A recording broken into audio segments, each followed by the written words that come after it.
This is Democracy Watch. Mark, the DOJ has dropped a superseding indictment on Donald Trump in his D.C. case. That was the big news this past week, basically removing anything from the original indictment that might be implicated in the immunity decision. So Trump is now crying election interference by pointing to the rule that prohibits the DOJ from taking any action within 60 days of an election.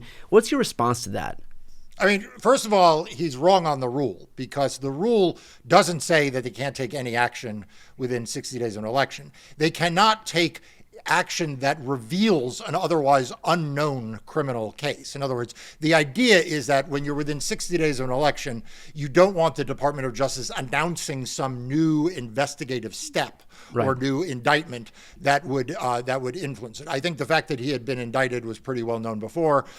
This is not a new step, number one. Number two, we're not actually within 60 days before an election, which is a whole other thing he needs to learn to add. But it's also, like the guy who murders his parents who's claiming he's an orphan, right? The reason why Jack Smith is having to take these actions at this point is because Donald Trump delayed and delayed and delayed this case and the other cases, and then, of course, brought the challenge to this indictment up to the U.S. Supreme Court, and they ruled the way they did. So, I mean, as usual, Donald Trump is wrong on the law, he is wrong on the facts, and he is absolutely an immoral, creature. How confident are you that the Supreme Court will accept the new indictment as not being impacted by the immunity ruling? I mean, that was the whole point of this, to be a pared down indictment that kind of discarded anything that might fall under that umbrella. So I am 100% confident that Jack Smith has done what the U.S. Supreme Court told him he needed to do, which is to make sure that there are no parts of the indictment that rely on official acts. The indictment strips out all of the official acts. It makes it clear that it is relying on what Donald Trump did as a candidate and only what he did as a candidate. I mean, Mike Pence is relegated to the running mate of Donald Trump's in parts of the indictment. So I am confident that Jack Smith done what he was told to do. Now, that's a different answer than the question you asked, which is how confident I am that the U.S. Supreme Court will say this. And since I think the U.S. Supreme Court in their first ruling did backflips and then backflips more to help Donald Trump, both in the timing in which they heard that case, the way in which the timing of their decision of the case, and ultimately the substance of the case, we can never be sure that that a majority of the Supreme Court won't sort of move the goalposts here. I am hopeful they won't, and particularly if Donald Trump loses the election, I am hopeful that they will have lost interest in trying to salvage Donald Trump's future career. Well, I guess this is more of an existential question here, but what happens in the event that the Supreme Court still claims that this falls under the immunity ruling? Like, even though Jack Smith has made 100% sure that it wouldn't, how do you retain faith in the Supreme Court in that event? Look, I think the Supreme Court, is beyond the retain faith phase. I think the Supreme Court, you say it's existential, and I think that's exactly right. There is we need to do the things that we need to do as a court to retain the public's confidence. Okay, I think Dobbs probably dented that or really undercut that beyond recognition. Right. Then you have we need to do the things that doesn't look like we're doing things to put our thumb on the scale. Well, the Supreme Court's decision in this case probably did away with that. Right. So now we're well beyond those two, and we're into how does the Supreme Court not look like it is nakedly, right? Sort of just not even following the prior decisions that it ruled in, and so we hope that it won't do that, right? We hope that it won't do that, but if it does that, it is just going to dig itself deeper and deeper in a hole of credibility and really be baiting Congress into having to act in terms of Supreme Court reform. So how fast can this process move now that the new indictment has been returned, as far as the court itself is concerned?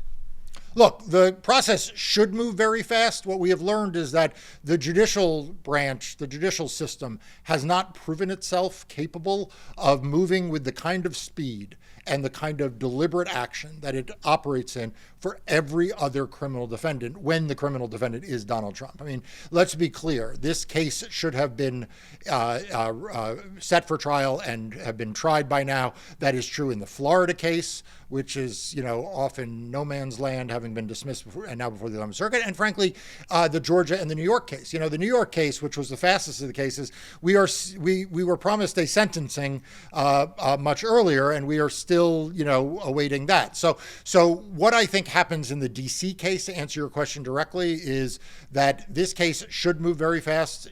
What we have is a superseding indictment, which is essentially a subset of the prior case. So the defense can't really claim it is surprised by anything or that it hasn't gotten discovery. This case should move very fast. Donald Trump will still claim that this is barred by the immunity ruling, and I hope that Judge Chutkan dispenses that very fast.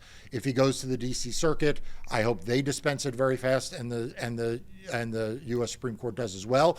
But I think the real question is, do those appeals hold this case up from moving forward? The answer last time was yes, and I was very critical of that, and will be even more critical if the answer is yes again. Just as a quick aside for anybody watching right now, to learn more about this superseding indictment, you can read about that in Democracy Docket. I'll put the link right here on the screen and also in the post description of this video. A great resource and also full of a ton of good information as far as this new indictment is concerned as well. Marc, in terms of what we're supposed to see next, do you presume that before this goes anywhere near the trial court, that it will be appealed up to the Supreme Court to be given the final say in terms of whether the new indictment actually does satisfy all of the requirements that it needs not to fall under the immunity umbrella? Look, this is fundamentally my concern and my complaint about the way the judiciary has handled Donald Trump's criminals cases. Criminal defendants don't get the opportunity to have every issue they want to object to a criminal case, to go to the Supreme Court to, quote, have the final say. Right. Like, Donald Trump got that because, well, he got that. But there's no reason why, having the Supreme Court having ruled, that he should get that again. I mean, the Supreme Court only hears 60 to 70 cases a term. There is no reason why they needed to hear this case once. They certainly don't need to consider this case again. So what should happen now is he can make whatever pretrial motions he wants. The trial judge should set a trial date that is a firm trial date. He can make the pretrial motions he wants, including dismissing the indictment. That should be denied summarily. And if he wants to take that up post-conviction to the Court of Appeals, along with every other claims he has post-conviction, fine. That's the right of every criminal defendant to bring those cases up post-conviction. The Supreme Court doesn't owe him anything more than that. The Court of Appeals doesn't owe him anything more than that. And I am very concerned that we have built into our expectations now that somehow Donald Trump does get more than that, that he will bring this case, it'll get heard, then nothing will happen in the trial until the Court of Appeals rules, and they'll hear it, and then they'll deliberate, they'll have oral hearing, and it'll be considered, and then it'll go to the Supreme Court. Like, that is not the way the system should work, and it's not the way it should work here. Yeah. Well, we will, of course, stay on top of this case as it continues to play itself out. For those watching right now, again, to support the invaluable work that Marc and his team are doing in the courts, please make sure to sign up for Democracy Docket. I'll put the link right here on the screen and also in the post description of this video. I'm Brian Teller Cohen. I'm Marc Elias. This is Democracy Watch.